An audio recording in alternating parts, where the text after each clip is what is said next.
Good morning, everybody, and welcome back to week 3 of the Stroke Assembly live and in your homes. My name's Tony Banks. I'm head of conference and events at the Stroke Association, and I'm also really proud chair of the UK Stroke Assembly.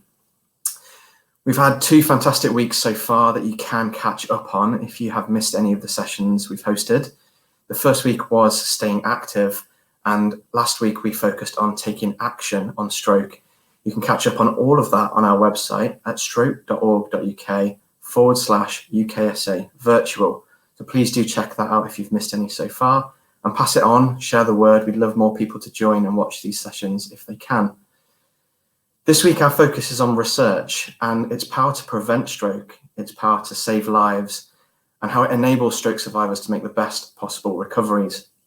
We'll come on to today's session in a moment, but before we do, we want you to have your say. This is your event series, so please do say hi in the chat box, introduce yourselves, and pose your questions to today's speakers. And as always, we've got Natalie with us to take your questions and put them to our speakers. Morning, Natalie. Morning, everyone, and welcome to today's session. If you do have any comments and questions, as always, at the right-hand side of your screen, you'll see a comments box. If you scroll right down to the bottom, you'll be able to comment your text in the text bar and submit using the arrow key. Thanks, Natalie. So do post your questions throughout. We'd love to hear from you today. If you're using social media, please use the hashtag Stroke Assembly, post on Twitter or Facebook or Instagram if you use it, and share the word as well on social. So today we're on to the second session of the week for our research themed week, and I'm really pleased to welcome Laura Piercy from the Stroke Association's research team and Helen Morse, who is a Stroke Association PhD research fellow from the University of East Anglia. Today's session is focused on vision loss after stroke. So without further ado, I'd like to introduce Laura and Helen and hand over for their presentation on vision loss after stroke.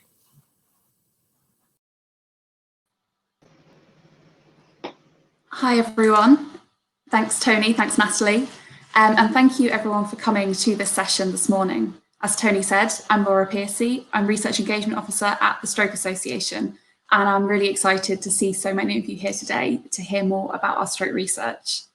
I've been working at the Stroke Association in the research team for about 3.5 years now, and if you have any general questions about our research or what we do, I'll be happy to answer those towards the end of today's session. Our charity has funded around £60 million of vital stroke research over nearly 30 years, from early research looking at the face, arms, speech, time or FAST test, to research into emergency treatments like clot-busting drugs, thrombolysis, and mechanical clot removal, thrombectomy, to research into ways to support people to rebuild their lives through rehabilitation and long-term support. We've funded research that has made a real difference to people's lives. But as well as funding important research, we want to support the people who are going to lead this life-changing research in the future. We're committed to developing the next generation of stroke research experts, the future leaders in their fields.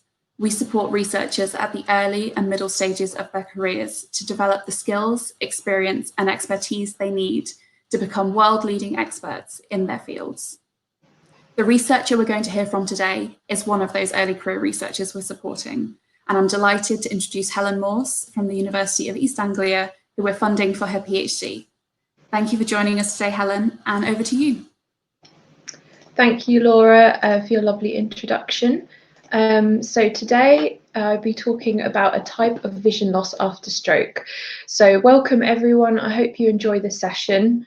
And so today I'll be talking about spatial neglect, which is a type of vision loss after stroke, and also giving you an idea of the sort of research on this I'll be doing over the next 3 years for my PhD. So I am funded by the Stroke Association, and I'm a PhD student in my first year at the University of East Anglia here in Norwich. So I'll go over some background and then explain my research, and at the end we'll have some time for questions. So please use the chat function and ask me any questions you'd like to know some answers for. Okay, so to begin with, I'll just give you some background about the sort of vision loss I'm talking about today. So there are lots of reasons why a stroke survivor might have problems with their vision after a stroke. But today I'm focusing on a more attentional problem after stroke, which does affect their vision. So spatial neglect is a loss of awareness to one side of space. So here's a picture that is really good at demonstrating just how it can affect someone in day-to-day life. So it's most common after strokes to the right hemisphere, so when someone has a stroke in the right side of their brain. And if they experience spatial neglect, they'll be unaware of objects or people on one side. So in this case, it looks like this stroke survivor has been given a plate of delicious pasta, but due to their spatial neglect, they're only aware of the right side and therefore only able to eat the right side of the plate. So it ends up them leaving half their food without them even realizing. And it's important to note in spatial neglect that there's actually nothing physically wrong with the individual's eyes. So the person can perceive or see the objects just fine on the right side, which isn't affected by spatial neglect, but it's more their awareness which is affected on the left side. So this is a common example, as well as many other ways it can affect their daily life. So if you imagine if they're not being able to eat the food on the left side of their plate, they're also not able to notice someone standing on their left, or they might have problems finding objects in front of them. So maybe trying to find their glasses on the table. And if they're placed on the left side, they won't be able to notice them at all. So it's really hard for us to imagine what this must be like to have spatial neglect. And it does have a really big impact on people's day-to-day life. And when I talk to people with spatial neglect, they tell me that it is terrifying. So this person in particular found it hard in terms of they bumped into things frequently. This might be people or furniture or door frames. So that's quite a common behavioural symptom that you can see if someone has spatial neglect. So it can make day-to-day life very difficult for people. So just to give you a bit more information about spatial neglect, which is really what I'm researching, it's fairly common after stroke, so it affects around 1 in 3 stroke survivors. So this is a real problem, and this means that it warrants more research so we can help these people. Although many of these people that have spatial neglect after their stroke might only experience the symptoms for a couple of days, maybe a few weeks or even a few months, and it might recover on its own or go away on its own, there are some individuals that actually still have it more than a year after stroke. And this is quite worrying since those with spatial neglect tend to have a worse recovery than those without. So this might be for a number of reasons, but one of this being that having spatial neglect can make it really hard for someone to take part in rehabilitation or engage in physiotherapy or activities like that. So that's another reason why it's really important that we investigate spatial neglect and try and understand how we can help people with it and help them recover as best they can. So I don't know if you've already been able to tell, but it's quite a bizarre condition and it's also very complex. So although I'll be mainly talking about how spatial neglect can affect someone's vision, it can also affect lots of different other things. So it can affect the touch we feel. So someone with spatial neglect might not be able to notice if someone touches them on their left side. And it can also affect the sounds that they're aware of. So if they hear a sound on the left, they might not be able to notice it compared to if it was played on the right. So it's a very complex condition, which makes it even more difficult to firstly measure or detect, so know when someone has spatial neglect, and it also makes it harder to treat. So when we talk to stroke survivors with spatial neglect, they tell us that they don't feel like there's enough support at home. And we know this as researchers, and also therapists know this, that there's not a lot of effective rehabilitation out there or effective therapies. So there's not one that we can provide people and know that it would help them. Another issue with spatial neglect, which really impacts our ability to help people, is it's quite hard to measure. And as I said earlier, spatial neglect is very complex. Because it can affect so many different ways we receive information, so visually, sounds or touch, it's really hard for us to measure it sometimes. Not only can it affect a stroke survivor's ability to find objects within the space around them, so within arm's reach. We call this near space. So this might be trying to find their glasses or trying to eat their food. It can also affect their ability to notice objects or people in far space, so space that goes beyond our arm's reach. So this might be affecting their ability to watch television or to navigate around their home or notice people stood near them. So these two things regarding that there's not enough support at home, so therapies, and it's often hard to detect spatial neglect, is really what I'll be concentrating on in my research. And I just wanted to mention as well why this research is important. So not only does spatial neglect affect or make day-to-day activities really difficult for people, but actually when stroke survivors were asked what they think are the most important things that they would like to see researched, visual problems came out in the top 10. So this research is really important to those affected by stroke. Okay, so I'll move on to the first part of my research, which I'll be talking about ways that a promising way in which we can try and help those with spatial neglect. So the therapy I'll be concentrating on today and what I'll be looking at in my research is called SIGHT. And it basically involves stroke survivors with spatial neglect lifting and balancing some wooden rods. So the rationale behind this therapy is that from the research, we know that people with spatial neglect are quite good at reaching for objects. So it seems that spatial neglect doesn't seem to negatively affect this ability. But actually, when we ask stroke survivors to maybe find things just using their vision or tell us the size of an object purely using their vision, they're not very good at it. So it seems that spatial neglect really affects people's vision or perception more than it does their ability to grasp and reach for objects.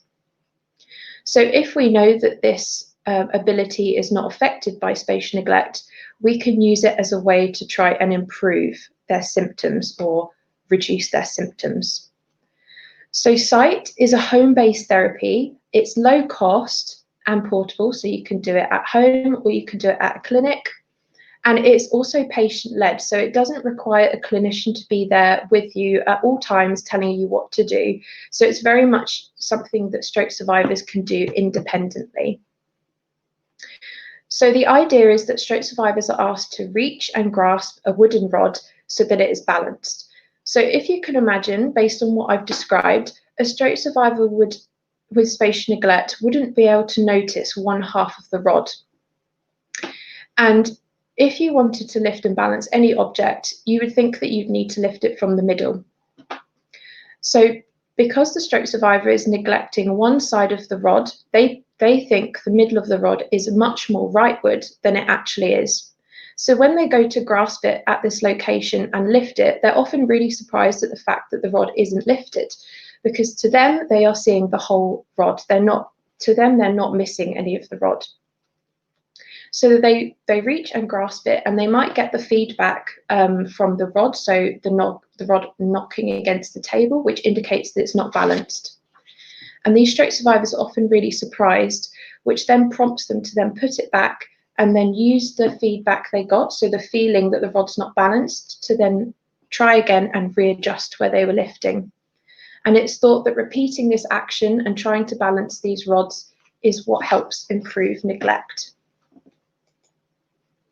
So just to give you some background and some evidence of when we've seen some improvement in neglect using SIGHT, there was a recent study led by my supervisor, Dr. Stephanie Rossett here, and she found that SIGHT improves spatial neglect. So when some stroke survivors with long-term spatial neglect were asked to lift and balance rods, so this is where they were doing it here in this group, there was actually an improvement in their neglect even after 2 days of carrying out the therapy themselves. So the stroke survivors were either put into a group where they were asked to lift and balance the rods, which is the SIGHT therapy, or they were put into a group where they were just asked to lift the rods from one end only. So as researchers, we expect there to be an improvement after stroke survivors are using this intervention here, because they are doing this repetitive action and hopefully getting an idea, they're prompting or understanding they're not seeing the whole rod. Whereas in the control group, they're not getting this same feedback, so we don't expect there to be any improvement. And in research, we use these two groups to understand whether the one we're interested in, so this one here, is actually having an effect, or so it's not just down to chance or just taking part in research, which is improving neglect. So as you can see here in the graph, the grey bars here show the participants who were lifting and balancing the rods, and the blank or white bars show the participants that were in just the control group, the stroke survivors that weren't lifting and balancing the rods.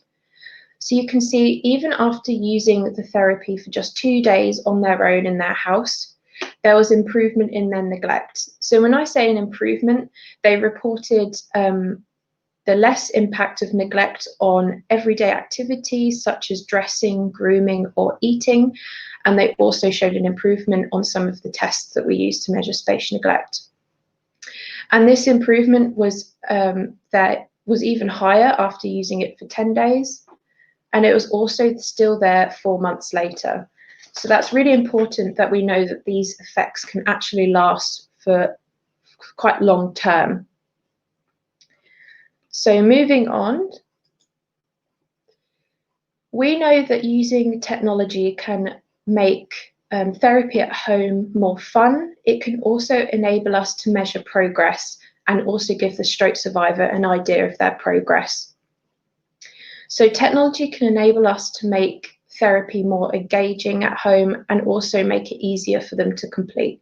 So this might be using step-by-step instructions that are displayed on screen using a laptop or a television, or they can also make them into sort of game to make repetitive therapy a bit more interesting. So with this in mind, over the last couple of years, I've been working to develop a computerized version of Sight. So that's what we call C-Sight, so computerized Sight. And really the idea of this is so that we can monitor how often people are using their therapy, whether they're improving, and hopefully make it a little bit more interesting than the conventional therapy, so the one without the computer. And it will also make it easier for stroke survivors to complete this at home by providing instructions for them to follow. So this is the setup of C-Sight in a stroke survivor's house. We have the rods here that they use, and we've got the television which presents the instructions for them to follow. And importantly, we also have a little motion tracker here, which then enables us to monitor how long they're using the therapy and whether they're getting any better. So I just wanted to quickly mention the fact that while I was developing this computerized version of Sight, we were working really closely with stroke survivors throughout. So we worked together by inviting them to the university to take part in a focus group, or basically a discussion amongst other stroke survivors with and without experience of spatial neglect, as well as carers and some clinicians. And this was a really important step in developing the computerized therapy, because it enabled us to prioritize what the stroke survivors liked, so their preferences and also their needs. So I really like this picture on the left here, because us researchers or any sort of game developer can create a program that we think that everyone would like, but actually when the users use it, they have a completely different perspective. So it's really important that we involve people that will actually be using these tools themselves at home, so stroke survivors. So the first part of my project, and really the biggest part, will be exploring whether we can actually use C-Sight in stroke survivors' homes. So is it feasible, and do stroke survivors actually like using a therapy such as this? So to do this, I'll be recruiting stroke survivors from NHS services, and they will all have spatial neglect before they're recruited onto the study. And once they're recruited, I will then visit them at their own home. So it's all a home-based study. The stroke survivors with spatial neglect don't have to travel anywhere. So I first visit them at their home to complete some tests. So these tests are common spatial neglect tests, which I'll tell you a little bit more about later on, but also some general tests on their language, their awareness, their vision, and emotion, and maybe the impact of their stroke. So we collect these before any other activities, so we can get an idea of how they're performing before they use C-Sight. So anyone who takes part in the study, so the 46 stroke survivors, will be randomly, so as if by chance, put into one of two groups. So the first group will be lifting and balancing rods, like in the research study I explained earlier. So we expect there to be an improvement after they do this activity, because it's thought to improve spatial neglect. Or the other group will act as a control, so a comparison group, to see whether the intervention, lifting and balance rods, actually improves spatial neglect. So in this group, they will simply just be lifting rods from one end. So we will set up the equipment in the stroke survivors' houses and train them on how to use it, so how to turn on the laptop, for example. And then they will be asked to complete the therapy for 10 days for 30 minutes, 2 times a day. So this feedback we've gotten from stroke survivors, and they've told us that they would be happy to carry out C-Sight for this amount of time. So after they've carried out the C-Sight for 10 days, I'll visit them again and complete some of the same tests that I did at the beginning. And this is important so we can see whether there's been any change in their performance, so whether there's been an improvement in their spatial neglect. During this visit, I'll also carry out an interview, so a short interview with stroke survivors who use C-Sight, so they can tell us how they found using C-Sight. So I think, to me, this is a really important aspect of the study, because it's really finding out how they found using it and whether they can give us any feedback in terms of what they think would make it better. And finally, I'll visit them again at their homes 1 month after they've used C-Sight, and this is to see whether any effects have lasted. So this part of the study, or part of the research, is really the first step in seeing whether we can use C-Sight to help stroke survivors with spatial neglect.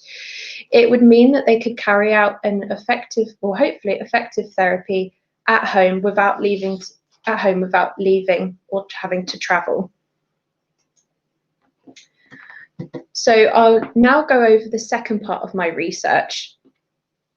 So the second part of the research really concerns the issues that we have with some of the tests that we use to measure spatial neglect at the moment. So the measures we use, or the tests we use, are paper and pencil, which are quite problematic. Although they're quite quick and easy to give patients to complete in a hospital or in a clinic, they often miss spatial neglect because they're only measuring spatial neglect within a small area of space. So that is an A4 sheet of paper. These tests don't pick up on the spatial neglect I explained earlier. So when people have problems detecting things in far space, so maybe noticing someone stood on one side, maybe a meter away from them, or watching television. So again, we will be using technology to try and improve how we measure neglect. So we know that technology can make these sort of tests more sensitive by making them harder or increasing the demand, so putting more things on screen so it's harder to find a certain target that they're asked to find. And it also enables us to score performance automatically, so we don't have to sit down and calculate this, which can be a real faff sometimes. But importantly, it meets the need of a test to measure neglect in far space. So that is the area of space further than our arm's reach, for example. So this is an example of our test in use.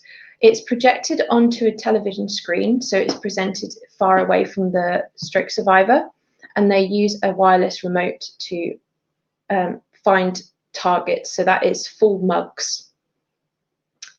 And this is a really important step in the research, because if these people with problems with detecting things in far space, so finding watching television or finding someone in front of them, they won't get the help they need. So finally, the second part of my research is looking at how accurate our test is, so our computerized test is, compared to paper and pencil tests, so those using just an A4 sheet of paper. So to do this, I will ask stroke survivors with and without spatial neglect to complete the computerized test, and also some paper and pencil tests, so those done on an A4 sheet of paper. And then we will compare the performance from both individuals to see whether our test might be picking up or detecting neglect more than the A4 sheets of paper. So just to sum, these studies are really the first steps in exploring whether we can provide a computerized therapy for stroke survivors' spatial neglect, and also improve the detection of fast-paced neglect, so people can get the help they need and hopefully recover as best they can. I'd just quickly like to signpost to our website, so if anyone is interested in finding out more, either about spatial neglect or about our sight therapy, which can be done at home, you can go to our website. So the link is down here, so sight.uea.ac.uk, and you can sign up to receive free materials to carry out the therapy. So thank you very much for listening. I hope you found it interesting. I just want to say thanks again to the Stroke Association for funding this really vital research, and also to my team here at UEA. Thank you. Helen, huge thank you for that really fascinating presentation. And Laura, thanks for being with us today too. Natalie, I know it's been incredibly busy with questions, so we're going to get straight to it, if that's okay. It has. Thank you again, Helen. We've had some really nice comments in the box at the moment, so thank you for everyone for posting those in today. We'll try and get through as many as we can. Any that we don't get through, I will make a note of, and we'll try and get back to you to answer those. I just want to thank Claire, who's been quite active in the box. She's signposted some really interesting research at the moment that Liverpool Vision Research Unit have developed, a VFAST model. So if you'd like to take a look at that, there's a link in the chat box as well. I'll get into questions shortly. So I've got one from Annabelle. This might be for you, Helen. So if 1 in 3 stroke survivors involves spatial neglect, is it time to rethink the FAST model, particularly as it is often so missed? Thank you for your great question. It's very important. And I know from attending the Stroke Forum last year that there's actually some really interesting research going on in the ambulance service. So they're really trying to improve recognising vision as a symptom of stroke. So it is something that's trying to be embedded, because at the moment, as you'll know, the FAST model doesn't correlate include visual problems as an indicator of symptom, but it's definitely something that's trying to happen. Brilliant, thank you. I've got another question from Marnie. So do people with spatial neglect have similar areas of damage on the scans? Oh, great question. There's a lot of debate about this, because as I said in the talk, spatial neglect is a very complex condition. So as I said, it affects people in lots of different ways. So it might affect someone's vision, but it also might affect someone's sound, ability to detect sounds. So it's really difficult to pinpoint definitive areas in the brain, although there are some areas that are often associated with spatial neglect. Those who have worse strokes tend to have spatial neglect, and those with worse strokes tend to have bigger areas of damage. So it's very difficult to pinpoint specific areas. Thank you. And I think we'll just squeeze one more question. This might be Laura, you might be able to answer this one. It's from John. It says, will coronavirus impact the Stroke Association research funding? Yes, is the answer, unfortunately. We know that charities across the board have seen reduced income from the fact that we can't get out and talk to people. Events like the London Marathon have been cancelled, so we've seen a massive drop in charity income across the board. Yeah, we will be spending less money on stroke research probably for the next couple of years. We don't know by how much yet, and stroke research more generally. So the British Heart Foundation are a big funder of stroke research, I think last year they funded about £18 million of stroke research out of about £100 million on research total. They've said they think their research funding budget might be cut by half, might be cut down to 50 million. And that will obviously also have an impact on the amount of money that they're able to spend. So yeah, there's going to be a big impact on research generally and stroke research for the next few years. Thank you, Laura. I think that's all the questions we've got time for at the moment. But as I say, I will make a note of all your questions today and we'll update those in the weekly emails. Thanks, Natalie. Tons and tons of questions and comments coming in. It shows what an important topic and how much of a popular discussion there is around some of the work you're doing, Helen. Thanks so much for sharing with us today what you're up to. I think we'd love to hear how you're getting on as this work continues.